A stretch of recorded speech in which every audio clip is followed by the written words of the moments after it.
ये तो सारी हमने चीजें कॉन्सिक्वेंसेस या डिजीजेस डिस्कस किए जो जेराइट्रिक्स में यानी ओल्ड एज लोगों में पाई जाती हैं। तो इसके साथ साथ और क्या चेंजेस आती हैं विद एज, वो मैं आपको बताना चाहूंगी।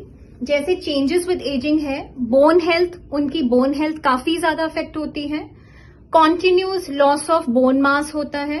हार्मोनल चेंजेस होते हैं जिसमें बोन रीअब्जॉर्प्शन कम होता है, कैल्शियम की एब्जॉर्प्शन बहुत कम होती है और उनका पॉस्चर काफी हद तक अफेक्ट हो जाता है, जिसमें ज्यादातर देखा गया है जो एल्डर पेशेंट्स हैं उनमें फ्रैक्चर्स बहुत कॉमन है due to osteopenia and osteoporosis. और न्यू बोन फॉर्मेशन जिसको हम ऑस्टियोफाइट्स कहते हैं वो बहुत ज्यादा कॉमन होते हैं और आर्टिकुलर कार्टिलेज है वो काफी हद तक थिनिंग हो जाती है, जैसे मैंने आपको पहले बताया। इसके साथ साथ एल्डर्स में और क्या एलिमेंट्स होती हैं?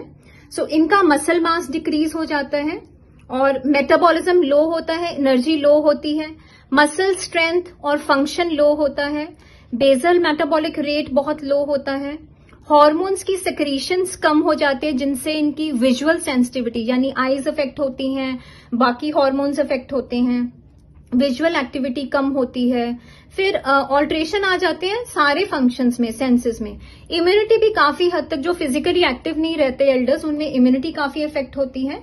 और मेंटल हेल्थ में भी इन लोगों में सब्सटेंस अब्यूज यानी too much of medication, depression और कंफ्यूज स्टेट ऑफ माइंड जिसको डेलीरियम कहते हैं, dementia, Alzheimer disease, isolation, society से आइसोलेटेड रहना, ये चीजें बहुत